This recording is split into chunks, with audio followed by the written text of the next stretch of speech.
Half-Life 2, possibly one of the most notorious video games to come out of the medium, was developed by Valve and released for Windows PCs in November of 2004, just 1 week before Blizzard's release of the monumentally successful MMORPG World of Warcraft. Meanwhile, that very same month, home console players were experiencing other acclaimed adventures in Halo 2 on Xbox, Metal Gear Solid 3 on PlayStation 2, and Metroid Prime 2 on GameCube. While the original Half-Life in 1998 had been notable and commendable for its uninterrupted gameplay, most first-person shooters still relied heavily on clear mission-based levels, though often bringing their own unique features to the table. For instance, Call of Duty featured gritty, historic action and some of the tightest gunplay to be seen within the genre. Doom 3 brought a splash of horror to longtime fans, as well as the usual slew of Doom secrets, and Far Cry had begun experimenting with larger, more open-world exploration in tandem with first-person action. Valve's president, Gabe Newell, wanted to continue Half-Life's impressive legacy by creating a sequel that revolutionized the first-person genre, which he facilitated by giving the development team a virtually unlimited budget and no deadline. Development on the second entry began 6 months after the first game's release, while Gearbox Software was working on expansion packs for said predecessor. The Half-Life 2 story arc, as written by Mark Laidlaw, was intended to be concluded through 3 episodic entries that immediately followed Half-Life 2. The first expansion, Half-Life 2 Episode 1, was released in June of 2006, and Episode 2 in October of 2007, but the mythical Episode 3 was never released. While Half-Life 2 Episode 3, as well as a proposed Half-Life 3, were both eventually cancelled, Valve did release a very well-received virtual reality entry called Half-Life Alyx in 2020, which takes place between the first and second Half-Life games and elaborates further on the franchise's universe. Several gaming journalists gave Half-Life 2 perfect scores at release, with the game winning 39 Game of the Year awards and countless other accolades across the gaming ecosystem for excellence in design, story, gameplay, graphics, animation, and basically everything else that could be awarded or nominated. Retrospectively, it's very widely accepted to be one of the greatest video games ever made, as evidenced by its position as the 15th highest rated game across every platform on aggregate site Metacritic as of this video, with 7 of those other titles placed above it being released much later. If you've never given this celebrated game a chance, then maybe it's time to learn what's so great about Half-Life 2.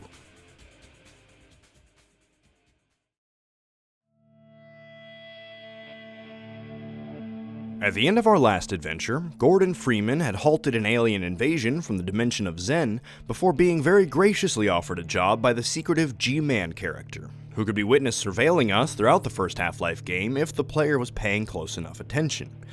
In parallel to the opening sequence of the first game, the player once more comes to their senses inside a railcar. Instead of being among his fellow scientists, however, Gordon, our continuing protagonist between major entries, finds himself among a mixture of humans, aliens, and some aggressive masked guards or policing figures at an unkempt security checkpoint within the drab urban confines of City 17.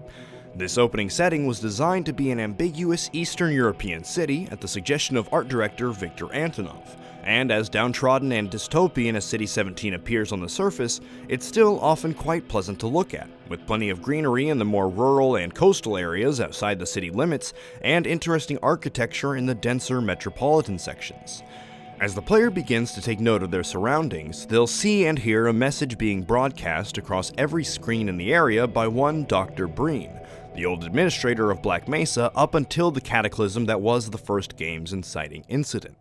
Since then, in short, some drastic event known as the 7-Hour War occurred and ended with the surrender of Earth and the ascension of Dr. Breen to a substantial position of power among human representation in their subservience to the new mysterious ruling faction of the Combine.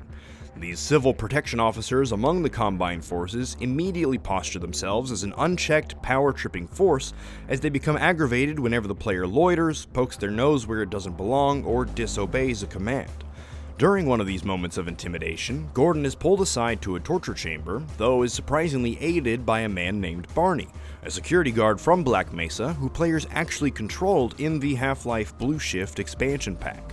When Gordon is suddenly caught in the crossfire of a police raid in an apartment complex, the player is saved at the last minute by a woman named Alex, who leads them back to a rebel base where Gordon meets some more familiar faces from Black Mesa and suits up to join their rebellious cause.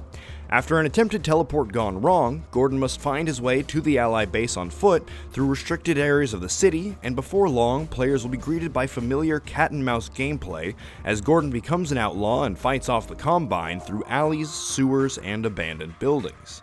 As the game progresses, Gordon, Alex, and other survivors of the Black Mesa incident stage an uprising against the Combine, and the player will even get to direct a team of rebels through the city in a fight against the oppressive forces of civil protection. During conversation, NPCs' heads will track the player really well, even while moving around the room, as if the characters are actually talking to you and not the air in the direction you're expected to be standing when their dialogue begins. The facial animations in Half-Life 2 were given excessive amounts of attention in order to properly convey emotions beyond what most video games were capable of at the time. For the sake of realism, the developers referred to the work of psychologist Paul Ekman, known for studying human emotions as they're conveyed through nonverbal means, such as how the muscles in the face, no matter a person's upbringing, can clearly display universally recognized emotions such as joy, shock, fear, wrath, and loneliness. Soon after the game commences, players get a close-up of these details in action from a gentle smile from Alex, which showcases far more realistic motion from both the cheeks and eyebrows than you'd see on virtually every video game character in 2004 and for several years after. The lip-syncing and bodily animations are as thorough and enjoyable as the voice acting itself. Numerous non-playable characters that occupy the game's world have some sort of missable dialogue that's only activated by speaking to them, building the world for those who are interested and saving time for those who aren't. Some of the NPCs have an excessive degree of dialogue to cycle through that can only be realized if the player is interested enough in the story and lore to talk to every character they see more than once. And what's more, the dialogue is actually interesting enough to keep you standing there when excitement still lies elsewhere. The level design within this game is spectacular, with interesting, easily understood areas that all have a possible shortest route, of course, though also feature plenty of secrets that reward curiosity and diligence without making your intended path any less clear. As can be heard being discussed in the game's developer commentary, the player is very smoothly and subconsciously guided in the right direction through particular lighting or conspicuously placed objects, like boxes and ladders, to avoid opportunities to be confused as to what to do or where to go, even without an active objective or navigational arrow being broadcast on their heads-up display.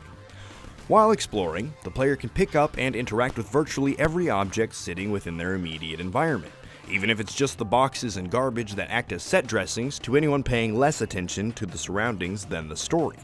Many of these objects are inconsequential, but the fact that they aren't glued down adds a new layer of reality to the game's world, and in some cases, the medium and larger sized items can be manipulated to change how the player maneuvers through an area or overcomes an obstacle.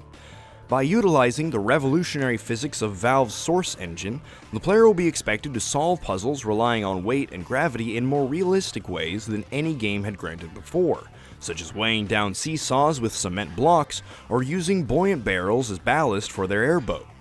After the player has a bit of action under their belt, they'll be introduced to a brand new device known as the gravity gun, which allows them to pick up and throw objects as if they weighed nothing and pull objects from far beyond an arm's reach.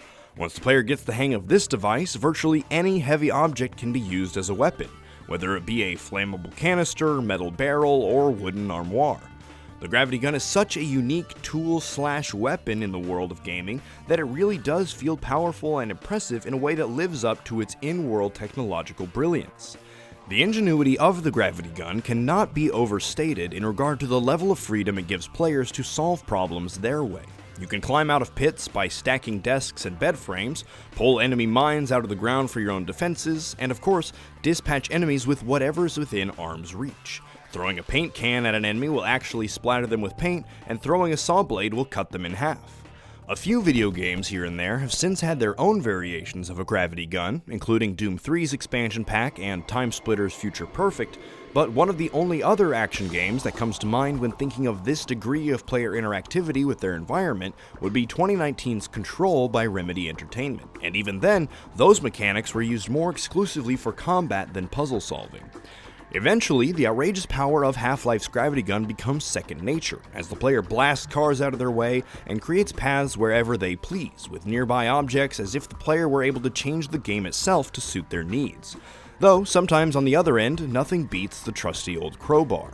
Virtually every wooden object in the game is destructible, often allowing the player to access new areas upon demolition, or even being used as both short-term cover and a chance to sabotage enemies during shootouts. The developers at Valve did a good job of creating situations and opponents that encourage the player to use all of their weapons and equipment depending on the context of that encounter. As they've acclimated to this dimension after the events of the first game, the alien headcrabs and those infected by them are all much more nimble in this entry. There are a couple new types of monsters that have basically mutated due to how long the headcrabs have possessed their host. One of the new forms is a howling, lanky beast which leaps across rooftops and lurches at the player at high speeds. Conversely, there's a more heavy variant as well, which is a single host infected by multiple crabs, acting as both shields and a form of ranged attack. There are also far more enemy types overall now between the combined forces and the various aliens and mutants that roam the streets, keeping players on their toes and often requiring them to strategize to maximize resources and ammunition. In the Sand Trap chapter, players will have to pull off some impressive 3D platforming to avoid stepping on the bare ground, or else risk an encounter with the vibration-sensing antlions. Later on, however, the player will be able to control these Dune-inspired creatures by throwing pods of pheromones to command the antlions in battle. There's a great multi-stage airboat versus chopper chase sequence that has the player both ahead and behind of a much more heavily equipped and more easily maneuverable vehicle than their own, putting pressure on the player unlike most other go straight and fire chase sequences. During this chase, the player is rewarded for choosing optimal paths and discovering shortcuts by receiving bonus health and ammunition. After plenty of dodging and weaving, the player's airboat becomes modified with its own machine gun to finally face off with the hunter chopper. This game features plenty of real-world and sci-fi inspired weaponry, but I have to say that the laser-guided rocket launcher is one of the most entertaining forms of explosive equipment that I've seen in an action game, with the accuracy and speed to follow the player's laser sight around enemy fire or defensive measures until the target is hit. This RPG is used at several points throughout the game for boss battle style conflicts against gunships and turret-mounted aliens known as Striders. In general, the player has to be much more adaptable in Half-Life 2 than most other first-person shooters, changing the way they move and fight throughout multiple diverse and well-crafted environments, and against a wide variety of enemies, including those human, robotic, and monstrous. The soundtrack of Half-Life 2 was composed by Valve's then senior audio producer Kelly Bailey, who created and advised on the majority of the music and sound effects throughout the Half-Life and Portal franchises. The music is very subdued, as if it comes from the surrounding environment, and not a live orchestra matching the events on screen. The soundtrack is very dynamic, even within its synthetic construction, in order to elicit feelings such as urgency, curiosity, and grief within the player as needed. The music during calm moments can also be quite morose and haunting, while in contrast, the chase and combat music sounds intense, with raw percussion and ambient droning instrumentation to put more stress on the player during high action moments. The ambient underscoring is incredibly fitting to the game's grungy science fiction setting, with distorted digital effects and third millennium digital beats. I'm not one to complain about cutscenes in video games when they're well implemented, but it is incredibly refreshing for a game to be 100% playable. Aside from the notable lack of loading screens or other forced stops, the player doesn't even have to pause the action to look at maps, objectives, inventory, or anything else aside from simply wanting to pause the game. Through chase sequences, narrow escapes, ambushes, and a myriad of other chaotic situations, tension is built without ever having to take control away from the player in order to show how worried their character is in a cutscene about whether or not they'll make it through this scripted conflict.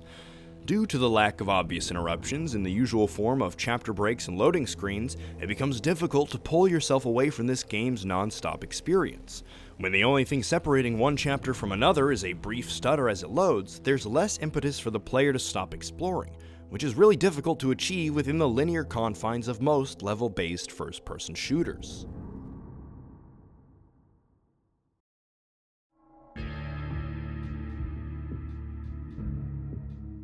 Half-Life 2 is one of those games that is so clean that it becomes obvious within the first hour of play just exactly why everybody speaks so highly of it. It looks good, it sounds good, and aside from the occasional, understandable slip-up from an otherwise revolutionarily powerful physics engine, it feels good too. The story is also presented in an engaging way without taking away the player's free will to enjoy themselves in a world that invites creative puzzle solving. This game does one of the greatest jobs in the medium of actually making the player feel like they are filling the shoes of a specific character and truly looking through his eyes, rather than just playing as that character as the story unfolds around them. With more named characters that actually interact with our protagonist, Half-Life 2 has a much more elaborate and detailed story than its predecessor, which relied more on context clues and throwaway NPCs to progress the plot.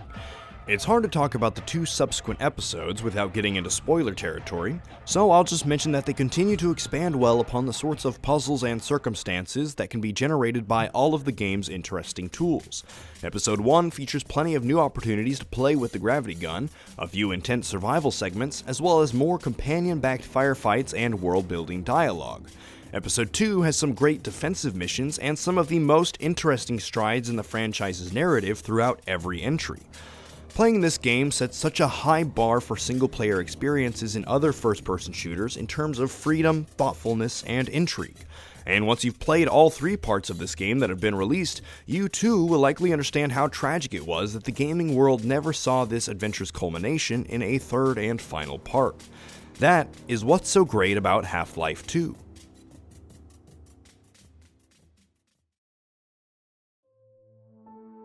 Thank you all for joining us on this episode of What's So Great About Gaming as we consider the major impact of Half-Life 2. If you want to support the channel, be sure to like, subscribe, ring the bell, and do whatever else the algorithm demands of us to keep up with our favorite content. Also, consider joining our gaming community on Discord or watching bonus videos on Patreon. If you want to hear what's great about another game, check out the link to our last episode, Super Mario Bros. Wonder, on screen or in the description. And let us know your thoughts on Half-Life 2 and what games you'd like to see in the future. Thanks again for watching. Now go play a great game. We'll see you next time.